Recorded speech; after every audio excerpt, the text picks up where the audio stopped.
Welcome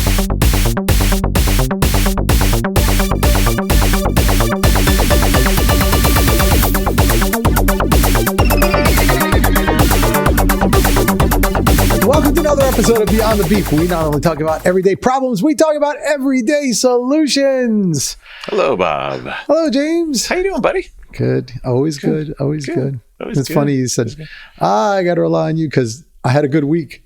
That implies I have nothing to talk about because everything is good. We can talk about positive things. Oh, no, we're going to to talk. I mean, I got things. I've always got things. But the positive things are not as fun, are they? No. I mean, they can be maybe, but probably not. Probably not. Hey, I got a question for you real quick. Just popped in my head. Was that microphone on top of your shelf always up there? Oh, you noticed that. Yeah, People are going to think this is set up. That in the past. Absolutely not set up, by the way. I just saw it. Okay, so you're going to see this collection grow. Okay. Well, I told you I have this new hobby of making microphones into lamps, old vintage microphones into lamps. Yeah. The story with the That's the first one I did. flea market and everything. Okay, that's a lamp. Yeah, that's a lamp. It is. So, well, it's a microphone, but it's now a lamp. Yes, I understand. And it's an old one. So, of course, I got into this thing, and me never getting into anything, just one or two, right? Oh, of course. Yeah, nothing in moderation. I'm up to 28. Thank God you never got addicted to any heavy drugs, by the way. Oh, because God, if I did, I'd be a train wreck. Living in a box. There's no doubt. That's right. I never did. Right? It's like nothing in moderation. That's exactly right. For sure. But the obsession is real. So you're up to 28 in a matter of 28 in like a matter of a since month? we started talking about it. Okay, yeah. so maybe a month and a half. A month and a half. Yeah. It's more of an obsessive compulsive personality than an addicted personality, but maybe they go together. I don't know. Anyway, I love it because I need to stay busy. I just got to do stuff. Yep. And so now I'm making all these things. Okay, so I have no place to put them, of course. So I have this shelf and another shelf over here, just like it. And I'm like, I'm going to fill those. So you're going to, as we beef, you're going to watch this just grow with. I love it. And they're cool. Like I don't go too crazy. I mean, you could spend thousands of dollars on microphones, like in the $100 range, but old fashioned, nice looking ones that are broken and need love. That's what I'm doing. Yeah, it's kind of cool. Yeah. Which, by the way, leads me to something I should tell you. Yeah. I'm challenging myself because, this whole Facebook marketplace, I said I'm kind of a little nervous Nelly. Yeah. A little nervous Nelly. So I back out last minute. And I found something I got. It's like, okay, and it's local. Okay. And I communicated with the person. Okay. And I'm picking it up. I'm picking it up today. Wow. Alone? Are you bringing your wife or no? I want to, but she's not available. You need protection, Bob. You need protection. She's like, I'm not protecting you, Bob. So this person, I'm sure she's very nice and everything, but she... you're picking it up from a woman as well. And you're nervous. So you don't think it's okay. Keep going. All right. Well, hey, they could beat you up just like anybody else. Anybody could beat you up. You're absolutely right. You're absolutely right. You're absolutely right. This is gender neutral. Oh, I know. I apologize. Those who can beat me. I apologize. That's true. That's true. I forgot who I was talking to for a quick second. At any event, so I reach out and she's like not a chatty Facebook Messenger person. She's like giving one-word responses, right? So she gave a one-word response, and I'm like, I'm out. That's it. And maybe she's nervous, Bob. I don't know. Maybe you're not the only one. I don't think so. And I'll tell you why. Because finally, through these one-word responses, I'm like, cut a deal. Yeah. I think where do you want to meet? And it's her house. Okay. So I'm like, is that normal? Yeah. It is. Yes. Not for me. My the standing desk that I got was from someone's house. Oh, it was? Yes, for sure. Now, okay, so I have some questions about this. And I've also sold things. People have come, money exchanges. We've looked at things before we buy them. We make sure they're in the shape they want them to be before we give the money over because you want to have a little bit of that interaction. Usually I've picked up bigger things. My wife is refinishing furniture and stuff like that is still conveniently in my garage, not refinished. Right. But but Sure. we've different story altogether. but you'd go and look at it, and is it what you want? And before if it was $50, maybe this little nick crack here, how about 45? So you do a little bit of that sort of stuff. It sometimes kind of too. makes sense. It's like that's what the penny saver used to be. Remember growing up with the penny saver? Of course. I mean, yard sales, I guess, are like that. But something about I don't know, right? So this is what's been making me nervous. You want to know? What are you picking up, by the way? Can we? 2 microphones. What do you think? Oh, more microphones. Yeah, gotcha. Okay. What a deal. Anyway. Okay. But by the way, if I don't make it back, if we don't beef next week, everybody will know. If Nora's on with me instead of you. Nora, I mean, we don't want to miss a beat, Bob. We don't want to miss a beat. We want to go every week. We haven't found them since. It was a tough day, but I think I'd be better at this. Right? Thanks, Nora. Good to see you. We don't know where he is. Okay, so what's been making me nervous is I of course I scoped out the house on Google Maps, see kind of what see the location, make sure you're not makes it looks suspect, I'm not even talking about the neighborhood, that doesn't bother me, more like if it's an empty lot, then I'm screwed, right? They're giving you an address of a back alley. You never know. I don't know, right? So it looks like legit, nice little place. But now I'm like, okay, so I when I go to the door, what if she says come in and the thing's inside? There's no way I'm going inside. Do you? You got to go with your gut. Like, what did you do in the standing desk? It had to be inside, go with your gut. No, it was outside. Oh, that's where I'm going. That's what I'm saying. They carried it outside for me, but I've moved things. I mean, I've moved things from in a house to out of a house. They'd be like, it's in a room upstairs in a house, and I've gone in the house. Oh, you have? And carried it up because it was heavy, man. And it was I've got, like I said, it's furniture. So sometimes it may be an elderly woman or something, or just one individual. They can't move it, so I'll have to come and and move it out of the house and whatnot. So I've done all sorts of stuff like that. I'm staying outside. I don't know. I don't know where you think you live, buddy. Well, listen, it doesn't matter. Know. You go inside, and then behind the door, there's a guy with the. Why? Because he wants to, for the $36 that you brought for the microphones. No, worse. I mean, for what? Maybe kidnap you. Maybe they have some place in the basement. They lock people up. You never watch these movies? Of course, I watch them. That's all I watch, Bob. It's all I watch. There you go. You should be more careful then. You know what? If it's meant to be, it's meant to be. We'll see what happens. I'm going to try for the if she says, I keep my wits about me. The microphones are inside. Swivel. The microphones inside and be like, you bring them out. It's fine. But a microphone inside would be weird, right? If they brought it to the unless it's like a giant microphone. But there's 2 of them. If they brought them and they said, let me go get them for you, and then they'll have an exchange and say, okay, good. That's usually what'll happen. If they're like, come here in my basement and let me lead you to my microphone. I'm not worried. That'd be a little shady. Of course, they wouldn't do that. I'm telling you, they would beat me with something over the head and then drag me to the basement. Don't you understand how this works? Yeah, but even I mean, seriously, you got to go with your gut. You got to go with your gut. They're like, oh, the microphones are in here, come on inside and take a look. Like, no, it's a microphone. Bring it to me. Like, fine. I'm staying on the porch. Buddy. That's what I'm doing. I've already mapped out my spot. Okay. We'll see. Anyway, we'll see how it works out. Are you giving them cash or you Venmo them money? No, I'm cash. I'm giving them cash. Okay. I don't know, because one, you could say, hey, I'm going to come by and pick it up. Just if you could leave it outside real quick, that'd be great. If you already gave them money, or if you want to look at it. I think I want to check it out. Probably. You will want to check it out. Yes. Yeah. I mean, it's a microphone, so I don't know, man. This is why I don't do it. It's too much stress. You're going to be fine. You think so? Just go there. I'm taking a chance. This is me turning over a new leaf in my life. You need to think about an excuse not to go in the house. Ooh, my shoes are muddy. I don't want to get your house dirty. Oh, right? Maybe that's what I'll do. Something like that. Really muddy shoes. Just give them a little, tell them your muddy shoes or, right. Something like that. Right. And then you're good. I have a kidnap aversion. Who's going to ask you to go in the house and get microphones if they're giving you 2 microphones? No one's going to be like, come on inside and get the microphones for me. This would be my luck, the microphones are in the, in the basement. Yeah, so go get them and bring them out to me. Like, people aren't let strangers, think about their side. They don't want strangers in their house. Maybe you're going to come and bonk them on the head with something. Maybe they do. No, maybe they've got more to fear than you. They're in the comfort of their own home. That's true. They would walk outside. You know where they live. You could go in there. You could be guns blazing walking into the house. I want all your microphones. Give me all your microphones. I could be robbing them. It's a lot more dangerous for them than it is for you. What are they going to get from you? You can rob. They're only going to kidnap. They're going to get whatever cash. What are they going to get? They're going to get Bob Caporale. That's all they're going to get. That's a big prize. What are you talking about? That's a lot. I mean, that's a lot to get.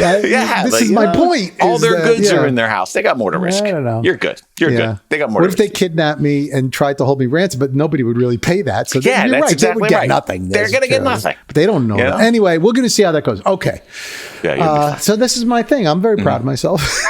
It's baby steps, Bob. It's baby steps. Baby steps. But it's one of those things. Once you start doing it, you'll become more and more comfortable. No, I don't think I'm gonna. You will. You don't know how to handle it. I don't like it. Although I do like the flea market thing. You don't like it, but you're doing it a lot. You're getting a lot of secondhand things from people. I am getting a lot of secondhand things. That's true. And that's another thing. You bring secondhand stuff in. You don't know. I got to check it for roaches and microphones. For roaches. They go everywhere. Where do you come from, dude? Anyway, let's talk about something else because I don't have anything. You said you had a good week. I had a good week, but I do have something that I just want to chat about real quick. Well, let's do that. I don't think there's a solution. My next crazy thing. I don't think there's a solution to this. All right. But, where we're located, we're in the Northeast. Mm-hmm. And it's getting around to, fall season, which is a great season. I do love the fall season, right? As much as I think as much as I don't like the fact that it's getting colder, because I really am a summer warm weather guy. You're not as much. No, I'm fall. You're more of a fall. But I do love the leaves and the smell and the season and the turning of the leaves and all that stuff. And great, right? But one thing that obviously happens, it gets a little cooler, right? And so there's this debate in my house always around when does the heat go on? This is a good one. Right? Yes, I know. I have the same thing. So when does the heat go on?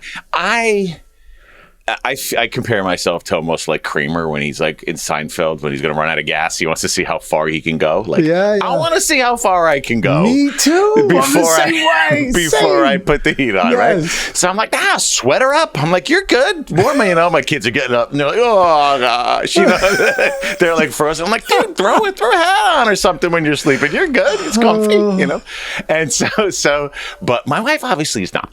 Yeah. Okay. No, she's for some reason, my house, and I don't have the logic to this. When it's hot outside, okay? It's hot outside. My wife wants to keep the central air at about 66 to 67 degrees. Mine can't even get down there. It can't even get there. If I tried, it would never get there. Bob, mine can't. And because mine can't, I also have a window unit that helps to pump and bring to help bring that temperature down. Okay. Wow. So this is the summertime. She likes it. We want to be at 60 in the summertime. Okay. This is my problem. This is a good point. So I'm in here going, all right. I think this way. So I'm like money going out of my pocket. I'm paying for all the AC and here running constantly because it's struggling to get to where it's got to be. So money flowing out, right? I'm that dad that's like, stop leaving the door open. Your air conditioning the outside, doors are open. Kids are opening windows because they're freezing, to the point where my stepson will put on a space heater in the middle of summer because my wife's got it on 69 and he's cold. This is no joke. You call me nuts. This is no joke, Bob, but it makes me nuts. It's not me doing it. This is being done to me, right? So, all right, I've been married for years now, so we managed through it a bit, and we're doing our thing. My dog just walked into my office, by the way. That's okay. Yeah. This is real life, folks. Anyways, this is real life. Roxy's right here. We gave her a shout out last week. She was jealous. She wanted to come on. Okay. And make sure everybody can hear her. Yeah. But anyways, she is behind you. Oh, can you see her? Yeah. Oh, yeah, there she is. Here's little Rox, little cameo appearance. Nice. All right. So here, we're going to keep with this train of thought, though. Yeah. Right, Rox? You're good with this? Good. Get out of here. Get lost. All right. Love her. Yeah. Anywho, so fall time now. Summertime. Now it's got to be 70. Now it's got to be 70 or higher, I bet. 72 degrees sometimes. Yeah, right? yeah. So what's wrong with the 66, 67 This is now? a really good question. And I just don't understand it. There's really usually good question. a comfort temperature, right? But there's not. 68 to 70 is that temperature. Right. You would say that's where I'm at, right? That's exactly where I'm at from that comfortable temperature. And I'm like, are you just doing whatever it takes to spend money? Like, is this just whatever costs me money, which is turn on the heat in the winter to get it higher, or turn on the AC in the summer so low that it costs me more? It is kind of interesting, though, I have to say, because, okay, my system is not as good as yours, apparently, or whatever is going on. No, my system needs work anyways. This is why I have the window in it too. But my system can't get below 72 ever in the summer. And I like to conserve. I keep it at 74. Now, I will tell you this. It's comfortable. You keep your house at 74 in the summer? In the summer.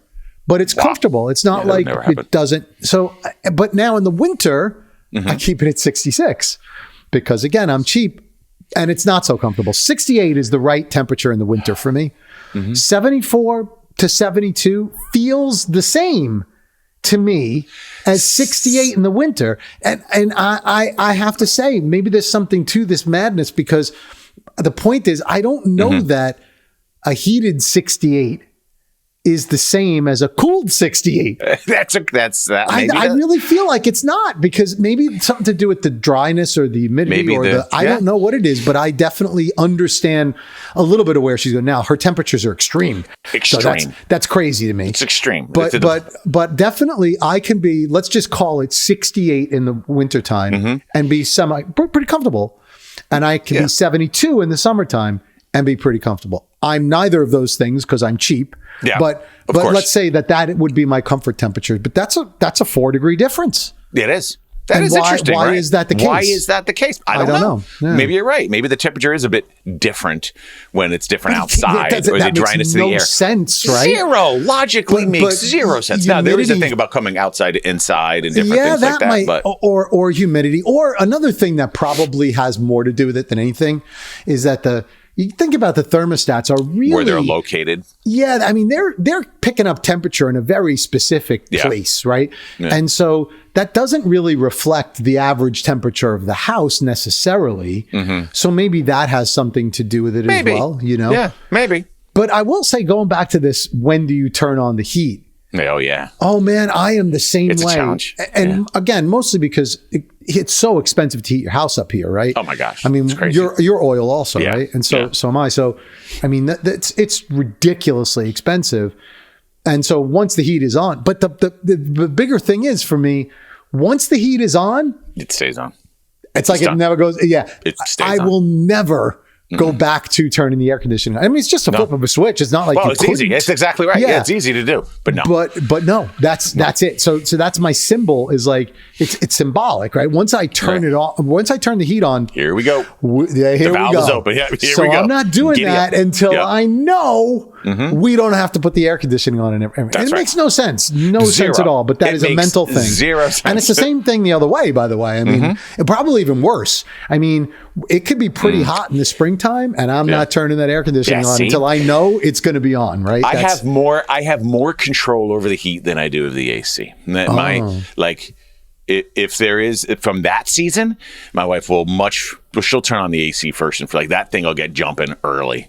And I have less of a problem with that simply because of oil prices and things like that, because with my AC unit, it's a bit different, you know, the way that they run. So it's a bit different, but this is the state I'm at right now. Like literally in my house, in the summertime, my wife will wear, you'll have to wear a sweatshirt. Like you'll put on like a comfortable sweatshirt and walk downstairs. Like 74 degrees, I would be divorced. If I made my wife keep this house at 74 degrees. But listen, you've come into my house in the summer. You don't think it's hot, right? I mean, it's not on me, Bob. You're not getting it. I'm like, literally, I'll go outside on my back porch to warm up in the middle of the summer. Like I'll be in here in my office. I'm like, man, it's freaking freezing in here. I don't like that. I don't I'm like going to be comfortable, but, but Nora's the same way. I mean, she likes things cooler than I do. Like, for example, now that I think about it, even though I keep it at that 74 and it is generally comfortable for all of us, she always has a fan going at night. Oh, she does, yeah. Sleep is one thing that I could let it. It could crank way down when it's bedtime. Yeah, so I get that. I mean, like that, but all day long. I mean, now I'm like sitting here, and this will be a conversation that we'll have over the coming weeks. Like, let's turn the heat on. No, we're not doing it yet. It's getting close. I mean, like, you could have done it yesterday. Last night, you could have done it last night. Yeah, it was 65 in my house without anything on yesterday. We could have done it, but I'm not. There's no way. I mean, November is like minimum when it's exactly. I will suffer through anything in October, and it's supposed to be a cold one, so we're going to see what happens. Doesn't matter to me. It ain't going on. I got like old windows in my house that need to be replaced too, so you can almost like feel the breeze as you're sitting on the couch, like the little draft. Like, it's all right, bundle up. Efficiency is not the name of my game over here, but that's a good one, James. So that's my thing. I'd like to hear from other people about this too, because I bet. I mean, if we both had it, we never talked about this. I mean, there's got to be this has got to be a thing, right? Right. There's got to be something. It's got to be a thing. I'm convinced it's whatever costs money. I'm just convinced whatever it might costs. Be that. It might be that, but I think it's more than that because, like I said, there's that mental thing that I will not switch it back and forth. That has nothing to do really with money. Yeah, that just has to do with. Well, maybe I'm nutty. We know that already. It's kind of flip it. It's a flip. It's like, all right, now we're on the heat side. Right now, we're just doing that. And we know once you're in the cold weather season, it's going to be, it's only going to be for one day, right? Yeah. You don't have 90 days, 4 of them in a row, or, we're going to get one warmer day. Right. We deal with it for one day. It's going to get cold tomorrow. That's good, man. I like that one. I like that. That's all right. We got my brain a little bit. Yeah. All right. I'm going to flip it back to something. This is a serious topic now. Very serious topic. Yeah. We're going all in on beef here. Okay. All right. We're talking about medical stuff. Oh boy. Now, I'm not going to talk about medical stuff from the standpoint that you think, but you know that I've been going through a couple of little medical things. This is nothing there's nothing I want to put out on the table to worry about. It's no big deal that way. But I want to talk about the medical industry a little bit. Let's do it. Because, so I like many people, as we get into our, 50s, right? We have things that we're monitoring and watching, and, you go to the doctor and you do tests, and used to be they were perfect, and now they're not so perfect, So we got to take a look at this, okay. So I had this situation going on. Yep. Over the course of several years, in fact, some things to monitor and look at, whatever. Okay. Nothing. Right. Don't worry, everybody. Yeah, I'm fine. Good. Yeah. But this is just normal kind of, Gonna get the world in a panic. Stuff. Yeah. Oh my God. What's Bob going to say? Don't worry. If you want to worry about something, worry about me getting kidnapped at my office. But this is not something to worry about. But here's the here's the point is that, you do a test, the test doesn't come out exactly what they want. So then they do more tests, right? And then those come out maybe questionable. So you do more tests and you kind of get into this role of things. Okay. So I went through this a few years ago and everything ended up fine, right? Yep. Clear. Okay. But then the original numbers that you're watching are still kind of, those don't go away, right? So you say, okay, we got to monitor just to make sure over the years that things are still good okay. To go no problem. Whatever. All right. Okay. So fast forward 3 years, the number says, hey, maybe it's time to do another deeper test, which in this case is an MRI, right? Sure. Have you ever gotten an MRI, by the way? No. Yeah, they're not the most comfortable thing in the world. But I'm claustrophobic, so that'd probably be something. Yeah, you wouldn't like it. You are really claustrophobic. Like, yeah. Well, you probably wouldn't. I'm okay. I can fly as long as I'm on the aisle. But no, this is not flying. This is like a tube that. Yeah, that's a lot like that. Yeah, that freaks me out. My brain goes. I mean, it's not that narrow. They used to be like really apparently. I just need to know I can always get out, and that would probably be a problem. But that's I mean, you can. I mean, it's obviously take a little work. But no, I haven't had one. I hope I don't. Yeah. Like a worm. I'm getting my heart's beating a little faster just talking about it. So let's continue onwards. So you're getting an MRI. I get the MRI. Okay, I'm hesitant to do it, right? And but I do it. Okay. So now, nowadays, But before these tests, you got to go back to the doctor and get the results and everything else. And now they result it, and it gets right onto your My Chart. And well, not right there, the My but Chart stuff. The My Chart, sure. And you could see the results and you could study them. And you said, I like that, right? Because you should be responsible for yourself, responsible for your own health and so forth. Still dangerous too, but sure. Very dangerous and very nerve-wracking. Now, that's one thing that I want to talk about on the medical thing is every single one of these milestones is unbelievably stressful, right? Like, because, you're worried, of course. And every time, and you go, you get the test, and then you got to wait for the result, and then the result comes, and then you're like, oh my God, and it's unbelievable. And there was one time that one of the results wasn't like, this was the very first thing that prompted it. The result wasn't great. And I got all my blood work except this one result. And I'm like, why did I not get this result? And when I went to the doctor, like, oh, sometimes they hold it back because they think you're going to worry. I'm like, you know what happened? Yeah. You think they're going to give you a phone. They want to discuss this result with me. So they didn't want to show me. And then all of a sudden you play down that path. Yeah, I'm worried a lot more. Okay. So anyway, so every one of these events is unbelievably stressful, right? Okay. So I get this MRI, I get the result, and the result is great. Awesome. Great. In fact, right? Awesome. Not only no change, but actually improvement. And again, there's nothing like terribly serious going on, but what they were worried about. It's as good a result as you could possibly get. Stuff. Right? All right. So I'm studying it. I'm going. And I have a doctor's appointment the next Friday, right? Okay. Which is clearly not necessary because I'm clearly, but they want to, get some. Yeah, they want to what? Yeah. They want to get some money. A couple of bucks, right? Yeah, of course. All right. So I get the result. I read it. I research it. I make sure I know what I'm interpreting. Everything else. I'm like, hey, man, this is great. I'm feeling good.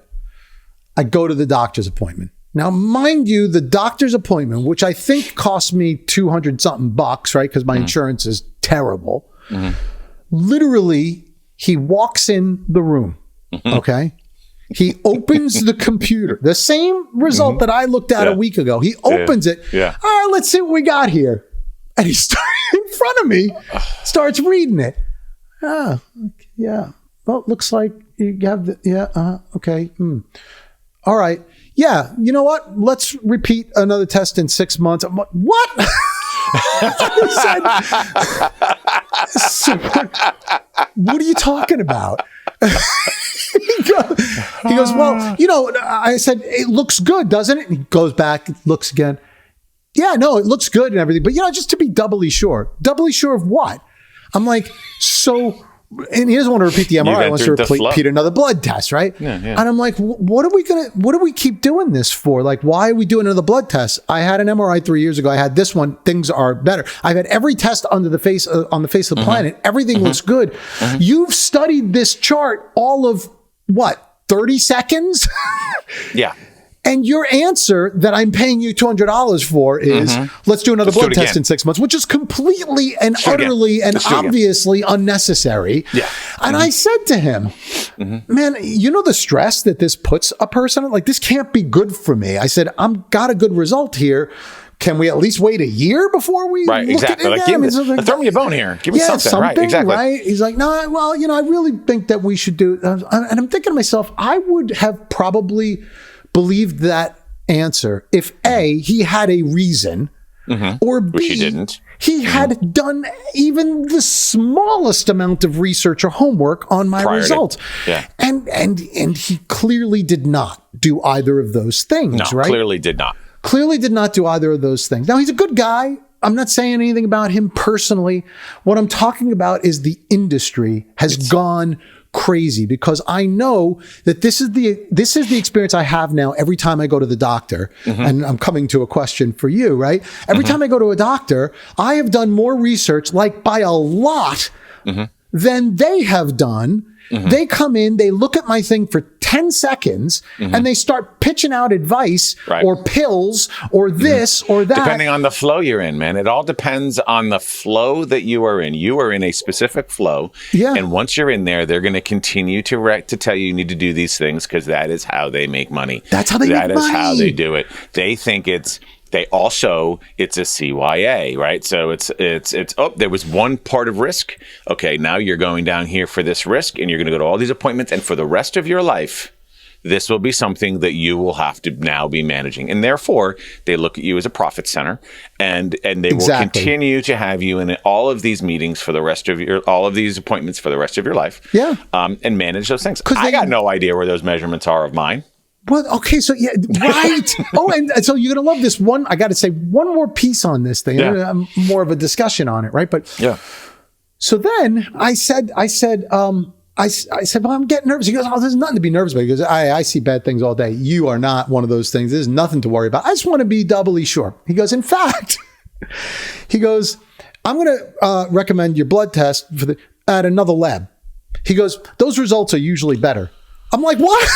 Yeah, now you're dismissing my positive results. You're trying to make me feel. No. He's saying basically that the results that got me here. Oh, the new results will even give you better news. So in other words, like, because the lab that I did the other ones at, sometimes they round up to the nearest 10. Sometimes what those does that are not so mean? good. Why are you even doing it?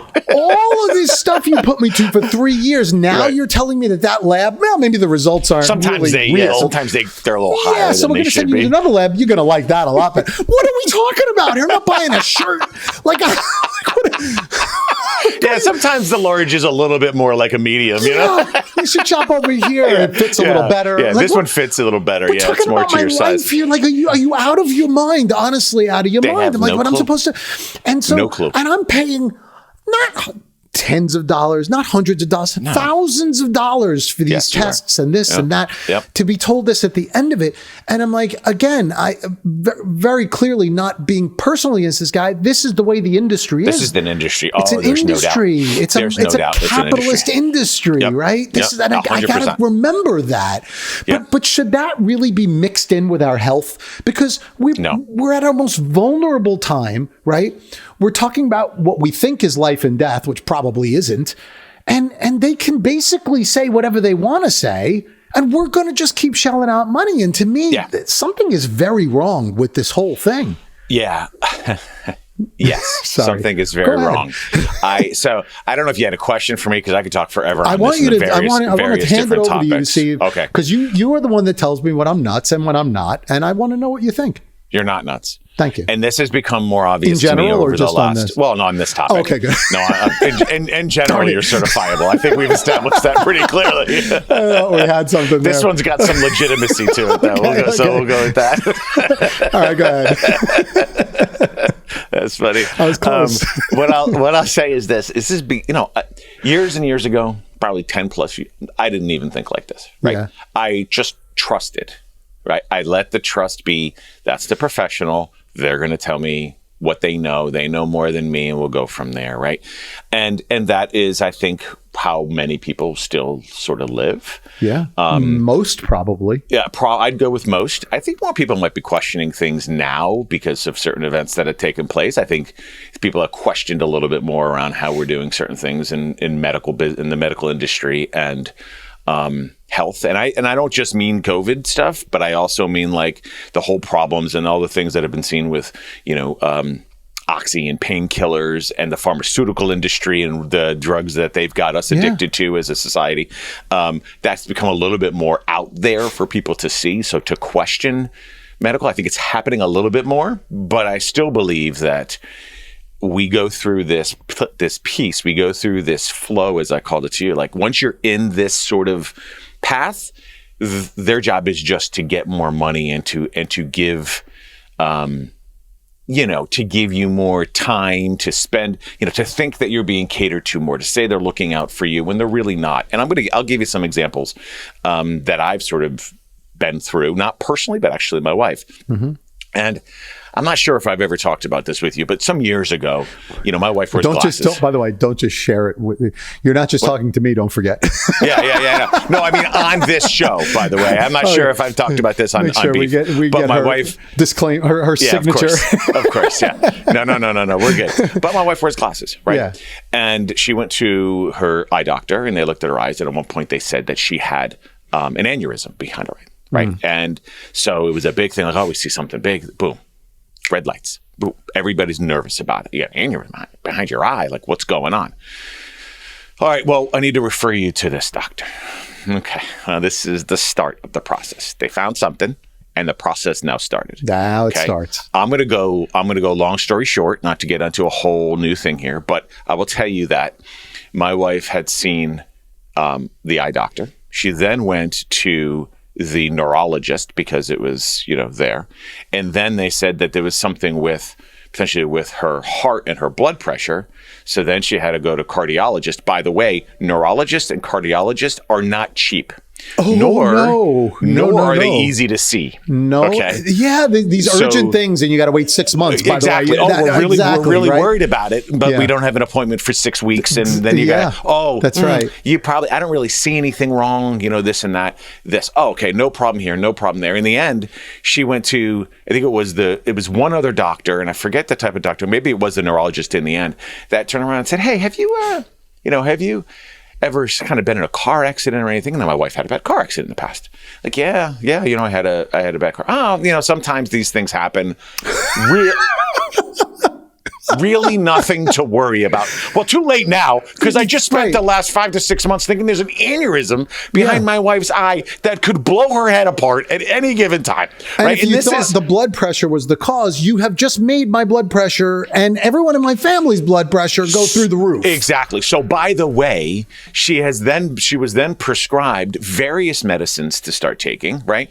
Blood pressure medicine, and then they're like, maybe cholesterol could be hurting. Let me put you on some cholesterol medicine. Here's some blood pressure. Oh, the medicines are all perfectly safe, I'm sure. Right? Of course, no problem with the medicines. So now, listen to this piece, right? So she's gone through this process for 6 months. She's been prescribed blood pressure medicine. She's been prescribed, what was the other one that I said? The blood pressure and the cholesterol medicine. Yeah.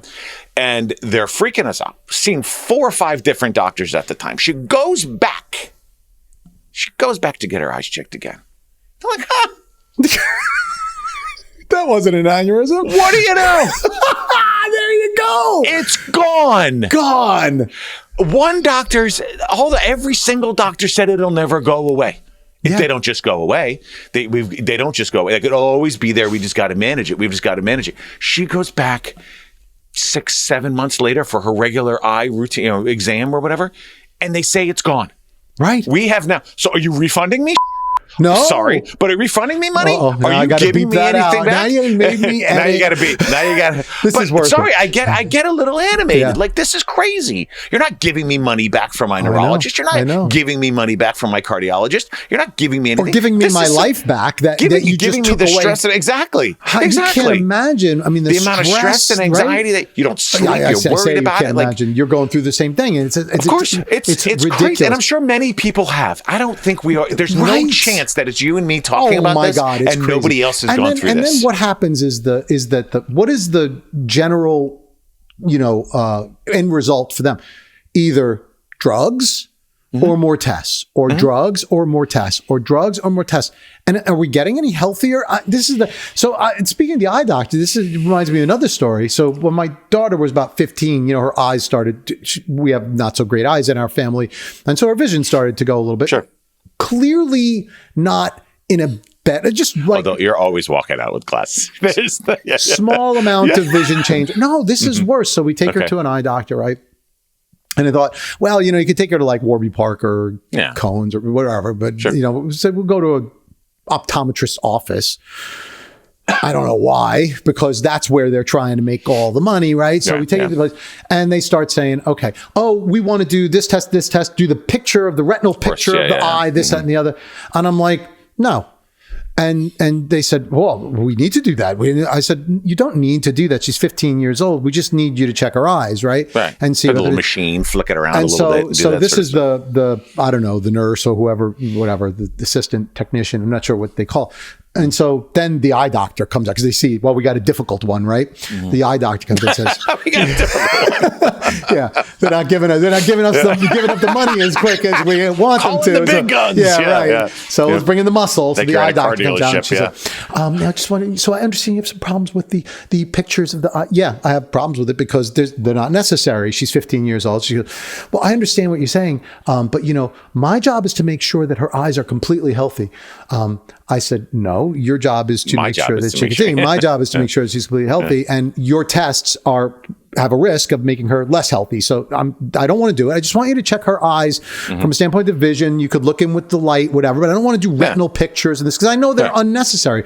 She goes, well, you know that my main focus here is to make sure she doesn't have melanoma. This is what she says to me. I said, are you I'm literally...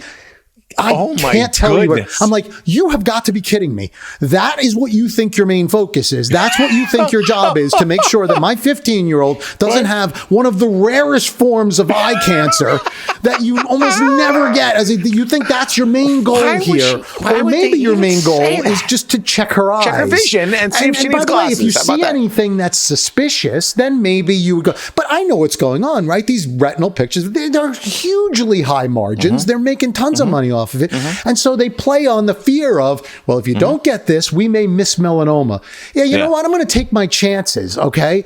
Because you know what you might do? You might diagnose her with an aneurysm that doesn't exist. That's what you might do, right? Exactly. 100%. You're trying to find something. You're trying to find something. Drives me crazy, It's James. crazy. Because a part of me says that they want to do it as a CYA. But you know what? All they have to do in that scenario, let me check a box. Let me just check a box. And that's not on you anymore. Don't try forcing all these expensive 15-year-old and they want to see. And that's why I brought it up. Because that's not a CYA. Got to be. That's not a CYA. The chances of a 15-year-old kid with normal vision issues having melanoma in the back of the eye is so you're not covering anything. You're making money is what you're doing. You are 1 in 100. And that is probably a high percentage that is asking these questions. People are walking in going, of course they need them all. All right, we're just going to do the regular routine, which is going to be this. Let's make sure she's clean, make sure everything's healthy. You wouldn't want her to be unhealthy, would you? You'd want to know now, you don't want to risk killing her. So we don't want to risk, if something happens, you would feel guilty. Right. So I'm going to check off all these boxes. These are all things we're going to do. And look, okay, as a parent, okay, cool. Okay. And sometimes, the insurance covers and sometimes it doesn't and sometimes whatever. And that's right. And that. Hey, they need this vaccine. Okay, yeah, real. And the problem with all of this too. So does that vaccine stop them from getting it? Well, no, we didn't say that. Right. But could. It could. We don't know. We don't. Yeah. Wait a minute. It's insanity what we buy into. And again, it's an industry. And what I think people need to understand going towards solutions is not to say that doctors or medicine or everything else is all horrible, but it is an industry. It is a for-profit industry. Understand where they're coming from. Pharmaceutical is a for-profit industry. Doctors are a for-profit industry. Most of the doctors now work for hospitals, which is a hugely for-profit industry. Agreed. You have to approach this like a consumer, not like a victim, right? Not like an unhealthy victim. Most of us are healthy consumers, and that's what we need to approach this as. And to your point, we do need doctors, right? We need people in these professions. But if we don't look at it and say they are doing a job and it's a for-profit business and it is something that we've got to approach in that way, because your body and heart tells you when you're going to a doctor, oh, this is a great experience. This person's looking out for me. And you're not thinking about that as much. You're not thinking that we're in a capitalist society, so people are going to try to. You're just thinking for whatever reason that they're out for our well-being, and that's it. And they don't even know you. That's why they're checking your chart in front of you. They don't right? know you, right? They don't know you. And in today's day and age, when healthcare is what it is, and there's much more of it coming out of our own pockets as opposed to insurance, which I wouldn't even call health insurance anymore because it really isn't. It isn't insurance. That we've got to start thinking about what we got to make sure we know. What's being asked of us. Make sure we have those lenses on to say, hey, what are you looking to do and why? And question it a little bit. Think about why things are getting done and just understand. Not that you may not say okay, but know it. And doctors, if you're a doctor, what would be wrong with saying, hey, here's a test that you could do. The chances of us finding anything are 0.00001. But we have the ability, and it could actually do harm, and the chances of that are 0.00002. Like, give me informed information so I could make a decision that makes sense. Instead, you just use the scare tactic. Well, she could have melanoma. Well, really, I'd like to know, what's the pros and cons? What's the risk versus reward? Like, without that information, I cannot make an informed decision. And you are asking me just to trust you. And how do I know that you're not just trying to make money? 100%. And 100%. Right? And in this, and again, in what we have today, you can go online and you could look things up and you can get scared. Or you can get all different emotions. You can get scared. You can get educated. And you don't know what's what anymore in today's society of what's real and what's not and what's going on. That's another thing. Who's planted what report where. So what are the facts? That's right. What am I looking at here? What am I trying to do? That's right. What's the benefit of me doing this? If I look at, and anybody would spend an enormous amount of money, I'd like to say, on their kids if they know that it's a realistic risk and something that they need to take care of them. It ain't about that. No. It's about having the facts before I make decisions and what needs to happen. So I can make an informed decision. Stop selling me like a car salesman. That's exactly right, James. It's not. It shouldn't be a sales pitch. And I'll kind of end with this: is that we are now going to the doctor more than ever. I think I shouldn't spit off fact, but anecdotally at least, right? Getting more tests, certainly more drugs, more vaccines, more this, more that. I mean, we're being tested, drugged, and everything out the wazoo. Remember that phrase? That's a good phrase. Out the wazoo. I say that one still sometimes. Yeah. Okay. But lots and lots and lots. And you know what's happening? We're all still dying. You know what? Because that's what humans tend to do. So at some point, right? Shouldn't we be looking at the quality of our life? Are we living better? Is any of this stuff making us live better? I know mental health isn't better. But I won't even argue that. But certainly, is it, even if you gained a few years from some of these things, do you know how many years I've lost in worry and stress and this and that? I somewhere we've got to rebalance this thing, man. And I think the only way that's going to happen, because I think that we haven't even touched on the mental health aspect of all of this too, outside of being nervous, right? Next week. Is we have nothing. If we're going to do medicine this way, we've got to figure out a way to look at the whole picture. It's like running a business and only focused on one piece of it, right? And when you're only focused on one piece, the other parts of the business could be failing. It could be impact. They could have downstream impacts that are negative.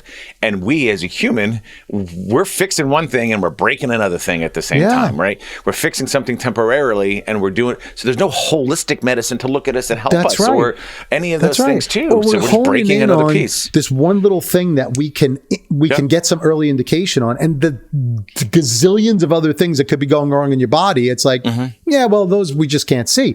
Like, or we'll give you another medicine for that, right? I'll give you something here. It's going to break down here. So I'll give you something for that. And then I'll get you something over here. Next thing you know, you're on all of these things to fix what the first one does. And maybe that's a problem and maybe it's not. I mean, so yes. There you go, right? I just think we have to ask questions. We have to think about what we're doing. We have to know the results, understand the impacts before we make these decisions and not just put all our trust out there. And to your point with the doctors, just realize you are not a patient. You are a consumer. Correct. That's what you are. The day it's all free, you're a patient. Okay. Right. But until then, you're a consumer and you got to keep your eyes open. And anyway, that's what I'm going to do. But I'm okay. Thanks for asking. And everything's good. I think I'm going to live. We'll see. And so hopefully beyond the Facebook Marketplace visit. Hopefully we see you next week. This is the real problem. I'm not worried about these tests. We'll have to keep in the loop. Make sure you're all right. And that's something real. Yeah. Anyway, all right. Real dangerous. There we go. I guess we're out of time. But yes, we are. All right, everyone. Well, thank you again for joining us. Thank you for tuning in. Thank you for growing the channel. And continue to help us by subscribing, liking, commenting, sharing, all those great things. And while you're doing all that, we can't wait to see you back here on another episode of Beyond the Beef. Thanks for joining, everyone. Thanks, guys.